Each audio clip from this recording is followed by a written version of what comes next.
So we've made it to Progreso on the Carnival Breeze. We're going to be taking an excursion today up to Merida.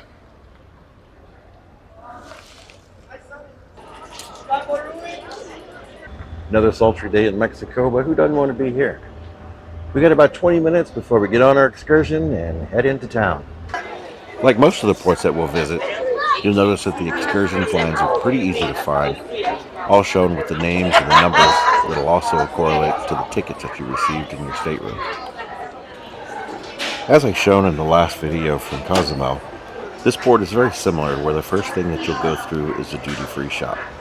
You can find a lot of the same things if you want alcohol, cigarettes, watches, perfume. You can find it all here. A couple of interesting facts. Progreso has the longest pier in the world. It's over 4 miles long. Also, Merida is one of the safest cities in the Americas. There's over 11,000 expatriates from the United States and Canada that call Merida home. As we board our bus and head into town, you'll notice a lot of things that seem really familiar. One of the first things you'll notice as you enter the shopping area in Progreso is that it's a lot smaller than our previous port, Cozumel. You'll find plenty of shops to get anything from high-end jewelry to t-shirts, magnets, anything that you want to take home to your friends and family or for yourself. We'll head back to the back of the terminal to where you can catch either a free bus into town, or that's where you'll get your bus to your excursion. The excursion that we chose today was the Merida Foodie Tour.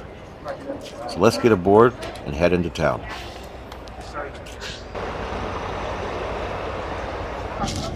Bus ride only takes about 45 minutes, something like that, to get into the heart of Merida, where we'll start our tour. Our tour guide did a great job. She explained to us that our driver was the best drunk driver she'd ever seen. She also gave us a lot of good details about the city, its history, and its culture. Once you're in the bus or the taxi or whatever transportation you're taking to get into either Progreso or Merida, you'll notice there's really nice beaches on your left and right once you cross the bridge. You can take a free or nearly free bus ride over to the beaches. First section that we're driving through is through Progreso. It's the first town that you get through after getting off the pier. It takes a little bit of time to get through here, not much, and then we'll start seeing a lot of open areas before we get to Merida. Recommendation: restrooms before we go, because I know that you can be able to see that we got a restroom on the back, but this is only for number one only. As we get into the outskirts of Merida, it's a little different because you feel like you're in a foreign country, but at the same time you see all of these things like the Ford dealership and the Volkswagen, all of the car dealerships that you're used to seeing at home. They're all here, but they're kind of in a mixture, a good balance, I think, of what seems to be an older country and an up and coming country. We got the American Embassy of Yucatan that you can search our taste of crime. Our taste of crime right now is 0.03%. Almost nothing familiar, and we are really proud of that. So, Among other things, there's Starbucks, Domino's, and Krispy Kreme donuts. We arrived at the first stop, which was the Monument to the Homeland. It's pretty neat. You can get out and walk around it. They give you a few minutes on the tour that I was on. And what it does, it says that it's hand carved back between around 1940 to 1955, somewhere in there. But all hand carved, and shows the progression from the time of the Mayans to current day. As you go around the other side of the monument, the guide pointed out that all 31 states and territories of Mexico were represented as well. There's a lot of history to it. I found it quite interesting myself. As we boarded back on the bus, we headed down what is the main street into downtown Merida. We passed a lot of houses here, and our bus driver gave us a lot of good description and some history. There's a lot of, it's a kind of a mixture between Spanish and French architecture on some of the homes. This one in particular, they call the twin houses. These were built, I think they said they were around 1910, 1911 when they were finished.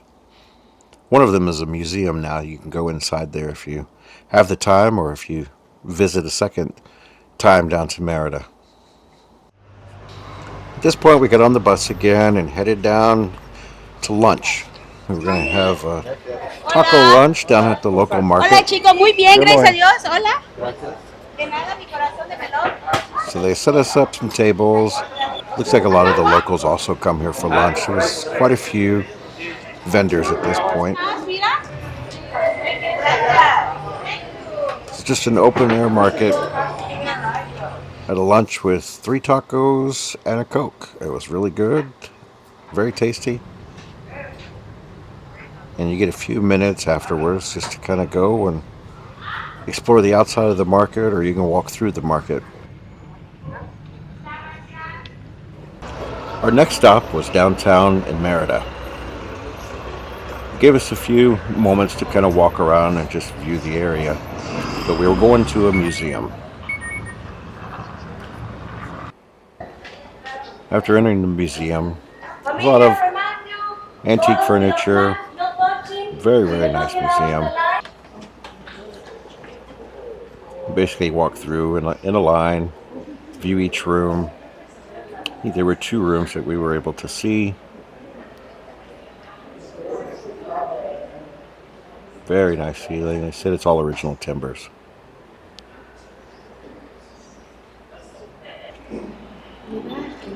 So then we entered into a little showcase. It's Francisco Goya. Some of the paintings, they're pretty dark. I'm no art major, but yeah, they're pretty dark. But you can do some look up on Francisco Goya. It seems that somewhere midlife, he was driven mad. So we exit the museum the same way that we entered. It's the same room that we seen just a moment ago. And there's a few other exhibits that they showed us. This was a picture showing kind of the history of when this was built. So then we walked across the street to the town square. Some vendors over here. If you'd like to buy any cigars, handbags, bracelets. There's quite a few people. It seems that a lot of the locals come here for lunch or just to spend the day. And this lady, she found one of the loving chairs, they're called.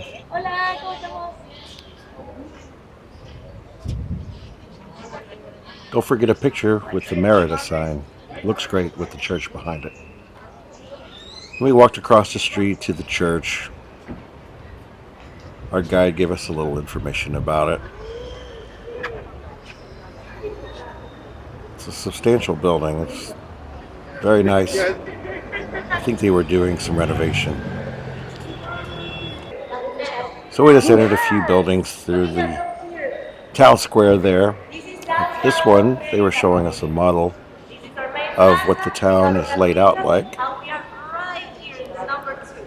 And then I seen this. That's a big bench. Then we were about ready to get going back on the bus. So we walked around the little park and headed to our last stop, which was it's ice cream, sorbet, gelato. And they've got many, many flavors. I chose the elotes. So it's corn in the ice cream, or sorbet, I should say. But it's got corn, it's sweet and great. So this is the end of the excursion. It's been great. Guide was great, the driver. I don't know how he gets through some of the roads, but it's awesome. But great stops. I highly suggest it's the foodie tour, small group that takes you into Merida.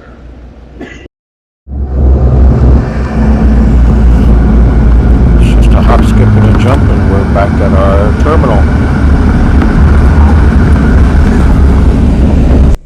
Well, that was our day in Progreso and Merida. I hope you enjoyed the tour, and if you're a person that enjoys local food, history, architecture, and just learning more about the cities that you visit, this would be a great tour for you. Hope you enjoyed the video. I enjoyed making it. Please like and subscribe if you can, and I'll see you in the next port.